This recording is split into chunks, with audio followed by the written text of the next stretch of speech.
சாரதா தேவியார் சுவாமி விவேகானந்த பக்தர்கள் மாநாட்டுக்கு வந்திருக்கின்ற அனைத்து துறை சார்ந்தவர்களுக்கும் என்னுடைய பணிவான நமஸ்காரங்கள். மற்றும் இதில் கலந்து கொண்டிருக்கின்ற பக்தர்களுக்கும் ஸ்ரீராமகிருஷ்ணரனுடைய திருமூவரனுடைய பக்தர்களுக்கும் என்னுடைய மாலை வணக்கம். நான் நேற்றிலிருந்து பார்த்துட்ருக்கேன். எல்லாருக்குமே பேசிகிட்டு இருக்கும்போது இடையில ஒரு சீட்டு கொடுத்து விட்டுறாங்க. ஆனால் நான் ஏதோ கொடுத்து வச்சவன் ரொம்ப ஸ்வீட்டாக என்கிட்ட மகாராஜ் ஒரு 20 நிமிஷம் மாத்திரம் நீங்கள் பேசினா போகிறோம்னு முதல்லையே சொல்லிட்டார். அவர் சீட்டுக்கு முன்னாடியே எனக்கு ஒரு ஸ்வீட்டாக சொல்லிட்டு போயிட்டார் பிரபாகரன் அண்ணா. காலத்தின் தேவை, காலத்தின் நேரம் கருதி நாம் அதுக்கு தகுந்த மாதிரி சுவாமி விவேகானந்தருடைய கருத்துக்களை உங்களிடம் நான் பகிர்ந்து கொள்ள விரும்புகிறேன். சுவாமி விவேகானந்தர் மேலை நாடுகளுக்கு செல்வதற்கு முன்பாக பாரதம் முழுவதும் சுற்றி வந்தார் என்கிறது நம்ம அனைவருக்கும் தெரியும். குறிப்பாக ஹத்ராஸ் என்கிற ஒரு இடத்துல அவருக்கு முதலாக ஒரு சீடர் கிடைக்கிறார், சரச்சந்திரகுப்தர் சுவாமி சதானந்தர். அவர் கிடைச்சதே அவர் தங்கியிருந்த சுவாமி விவேகானந்தர் இறங்கின அந்த ஹத்ராஸ் ரயில் நிலையத்தில் இறங்கின உடனே அவர் அந்த நிலைய மேலாளர் சுவாமிஜியினுடைய அந்த தெய்வீக தன்மையை பார்த்து அவருக்கு சீடனாக இருந்து பணிபுரிய வேண்டும் என்று நினைக்கிறார். அவர்கிட்ட கேட்குறார், சுவாமிஜி நான் உங்களுக்கு சீடனாக இருக்க விரும்புகிறேன்னா, அப்போ நீ ஒன்று பண்ணு, வெளியில் இந்த கூலி தொழிலாளர்கள் இருக்கிறாங்க, அவங்கள்ட்ட உன்னால் பிச்சை எடுத்துகிட்டு வர முடியுமோ போய் எடுத்துகிட்டு வாங்க. கிளம்பிட்டார். அதுக்கப்புறம் சுவாமிஜியை தன்னுடைய வீட்டுக்கு எல்லாம் கூப்பிட்டு போயிட்டு திருப்பி வந்ததுக்கப்புறம் ஒரு நாளைக்கு சுவாமி விவேகானந்தர் ரொம்ப வருத்தத்தோடு உட்கார்ந்துருக்கிற பார்க்குறார். சுவாமிஜி எப்பொழுதும் ரொம்ப உற்சாகமாக இருக்கக்கூடியவர், பிறரினுடைய மனத்தில் எழுச்சியை உருவாக்கக்கூடியவர். அப்படிப்பட்ட சுவாமிஜி இந்த வருத்தத்துடன் இருப்பதற்கு காரணம் என்ன அப்படின்னு சொல்லி அவர்கிட்ட கேட்டு தெரிந்து கொள்ள ஆர்வப்படுகிறார். அவர்கிட்ட போய் கேட்குறார், சுவாமிஜி ரொம்ப வருத்தத்தோடு இருக்கீங்க போல இருக்கு, என்ன காரணம் இதற்கு? காரணத்தை கேட்கும்போது சுவாமிஜி ரொம்ப நிதானமாக ரொம்ப ஆழ்ந்த சிந்தனையிலிருந்து அவர்கிட்ட சொல்கிறார், என் மகனே, என் முன் மிகப்பெரிய ஒரு பணி இருக்கிறது. அது சாதாரண பணி இல்லை, மிகப்பெரிய ஒரு பணி என் முன் இருக்கிறது. மிக மகத்தான ஒரு பணி என் முன் காத்து கொண்டு இருக்கிறது. ஆன்மீகத்திலும் செல்வச் செழிப்பிலும் உலகத்தின் உச்சத்தில் இருந்த இந்த இந்திய தேசம் இன்று ஆன்மீகத்தினுடைய அடிமட்டத்திற்கு சென்று விட்டது. செல்வச் செழிப்பில் எங்கு பார்த்தாலும் வறட்சியும் பஞ்சமும் தலைவிரித்து ஆடுகிறது. இந்த மக்களை, இந்த இந்திய தேசத்தை மீண்டும் புனரமைக்க வேண்டும், உலக அளவில் இந்த இந்திய தேசத்தை நாம் உன்னதப்படுத்த வேண்டும் என்கின்ற அந்த சிந்தனையை நினைக்கும் போதுதான் என்னுடைய மனம் தளர்வுறுகிறது. இதை நான் எப்படி செய்ய போகிறேன் என்று நான் நினைக்கும் பொழுது என்னுடைய மனத்தில் ஒரு தளர்ச்சி உண்டாகிறது. இதை என்னால் செய்ய முடியுமா என்ற ஒரு எண்ணம் என்னுடைய மனத்தில் தோன்றுகிறது. உடனே அந்த சீடரை கேட்குறார், சுவாமிஜி இதுக்கு நான் என்ன பண்ண வேண்டும்? சுவாமிஜி அவர் வேணும்ட்டு திருப்பின்னு சொல்கிறார், இதுக்கு என்ன பண்ண நான் சொன்னால் உன்னால் செய்ய முடியுமா? முடியும். ஒரு கையில் கமண்டலத்தை எடுத்துக்கோ, இன்னொரு கையில் பிச்சை பாத்திரத்தை எடுத்துக்கோ, வீடு வீணாக போய் பிச்சை எடு, தயாராகிட்டார்.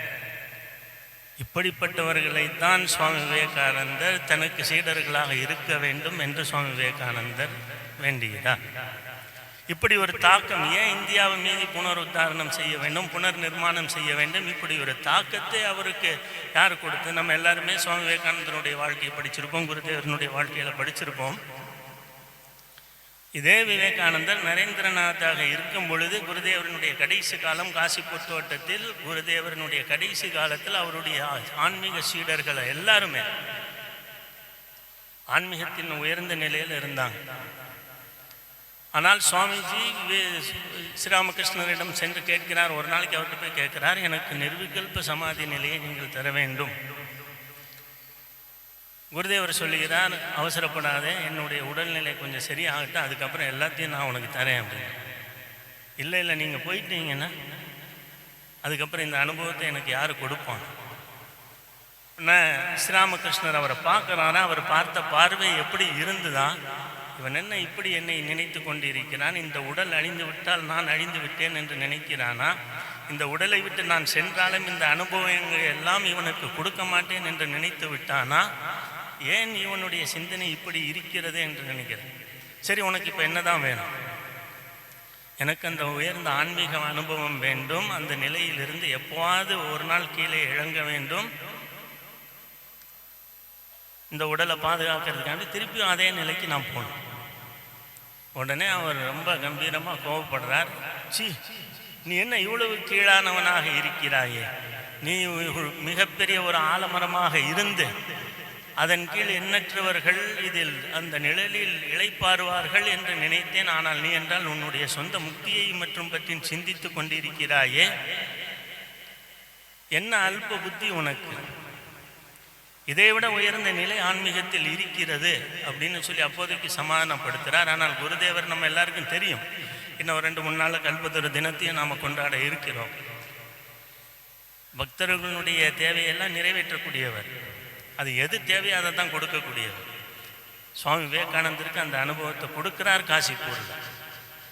அந்த சுவாமி ஒரு நாள் காசிப்பூர் தோட்டத்தில் இருக்கும்போது அவருக்கு அந்த அனுபவம் கிடைக்கிறது. அவருக்கு உடம்பை பற்றிய நினைவே மறந்து விட்டது. அவருடைய சீடர்கள் ஒருத்தர் சுவாமி அத்வைதானந்தர் குருதேவர்கிட்ட போய் சொல்கிறார், நரேனுக்கு என்ன ஆயிற்று என்று தெரியல, அவனுடைய உடலை மறந்து இருக்கிறான்னு. அவன் தான்ப்பா அந்த அனுபவத்தை கேட்டான். நான் முழு இதையும் சொல்ல சுருக்கமாக சொல்கிறேன், கொடுக்குற 20 நிமிஷத்தில் சொல்லணுங்கிறேன். அவன் தான் அதை கேட்டான். அவன் அனுபவிக்கிட்டும் கொஞ்சம் விட்டுரு. அப்புறம் திருப்பி மேலே வரார். மேலே வந்ததுக்கப்புறம் சுவாமிஜி போய் குருதேவரை பார்க்குறாரு. இதோ பார், உனக்கு என்ன தேவை அதெல்லாம் காளி தேவி கொடுத்து விட்டாள்.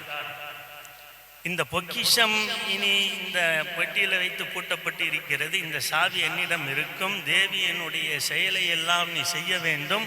இந்த செயல்களை எல்லாம் செய்து முடித்த பிறகு மீண்டும் இந்த சாவி திறக்கப்படும்.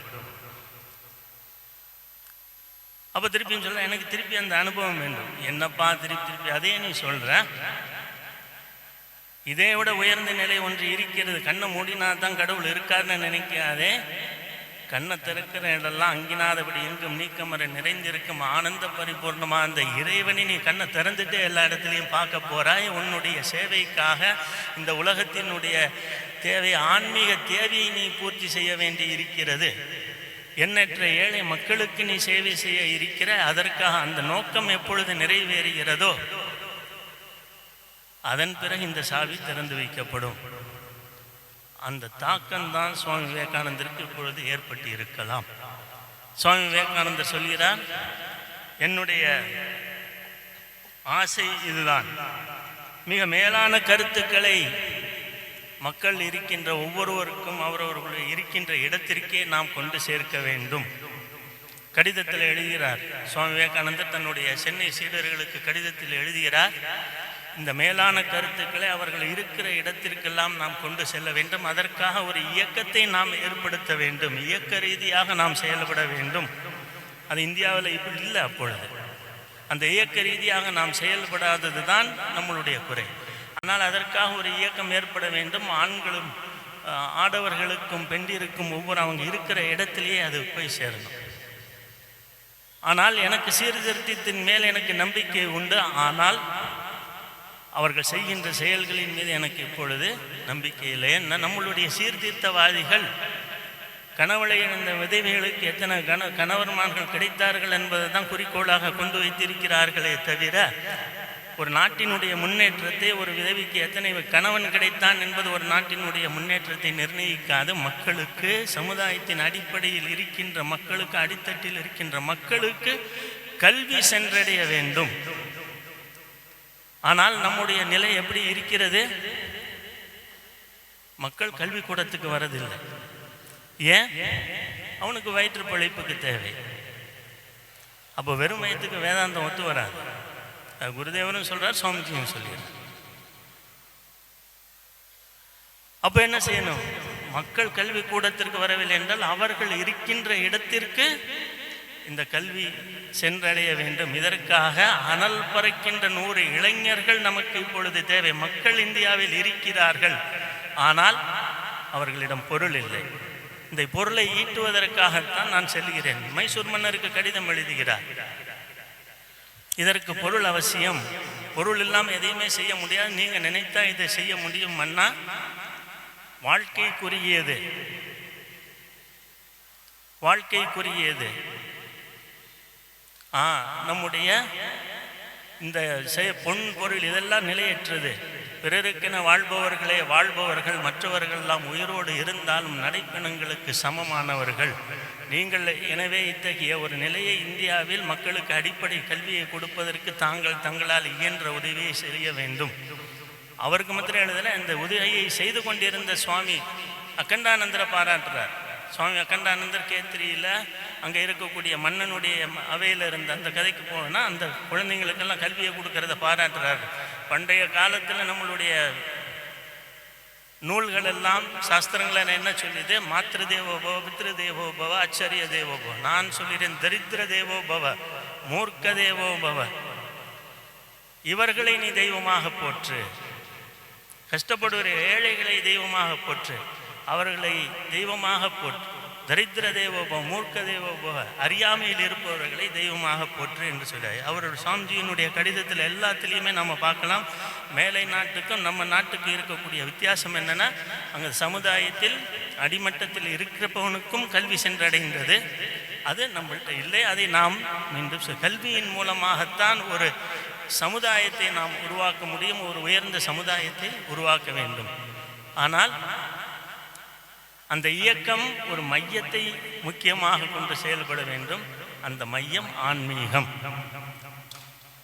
ஸ்ரீராமகிருஷ்ணனுடைய பேரை சொல்றார் சுவாமி விவேகானந்தர். சொல்கிறார், ஸ்ரீராமகிருஷ்ணனுடைய பேரில் நாம் இந்த இயக்கத்தை, அவருடைய பேரை சொல்லி நாம் எல்லாரும் வந்திருக்கோம். அவருடைய பெயரை கூறி அவருடைய கிராமமாக போங்க.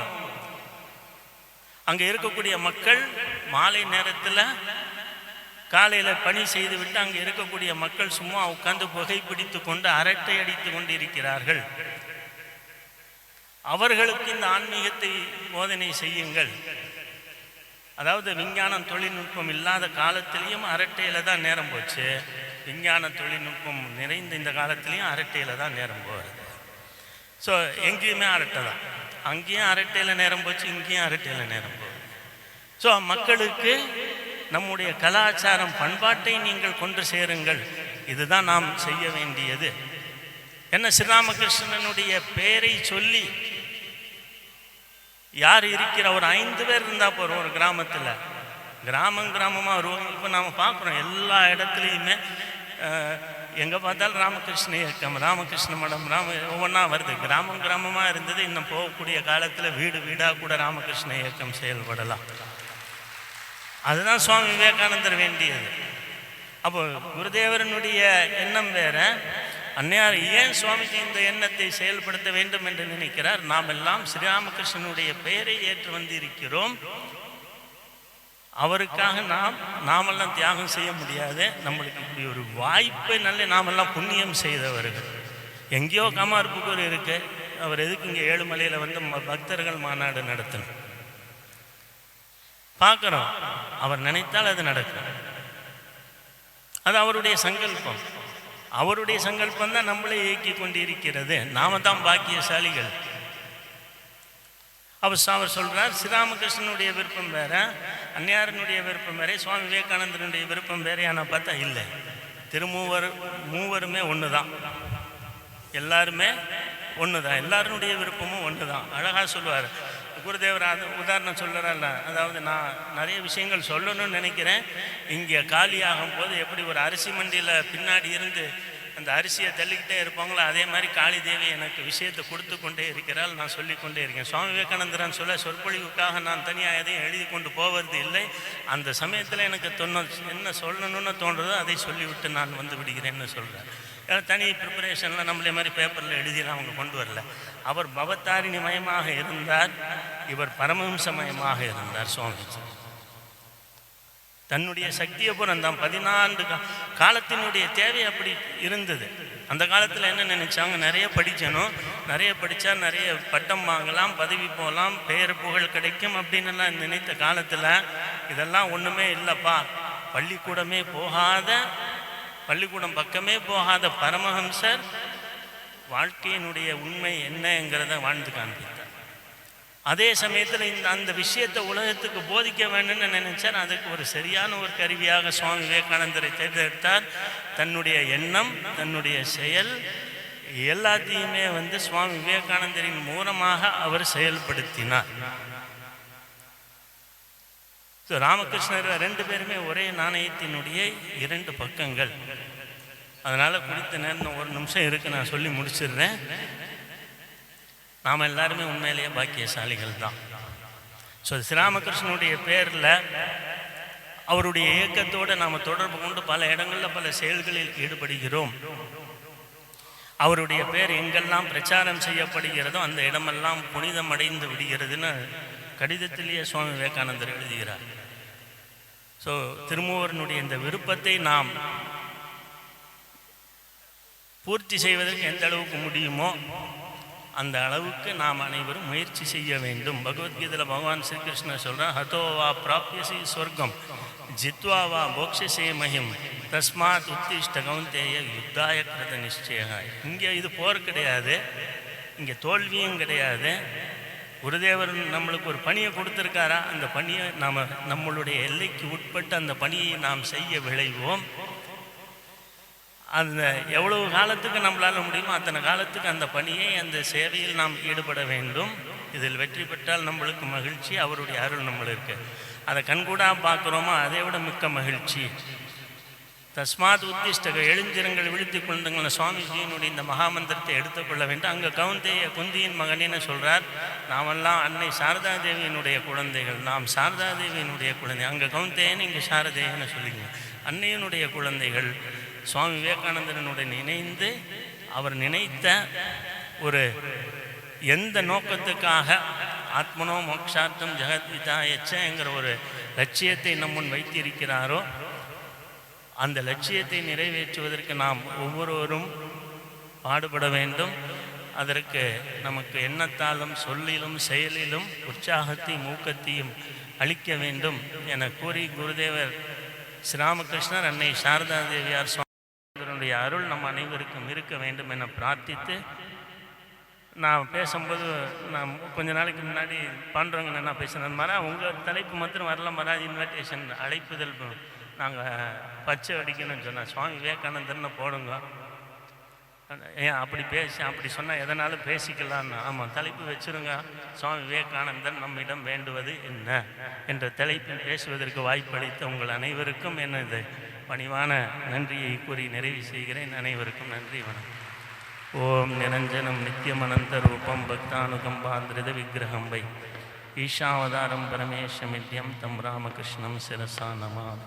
शांति शांति शांति. हरि ओम तत्सत्. श्री रामकृष्णार्पणमस्तु.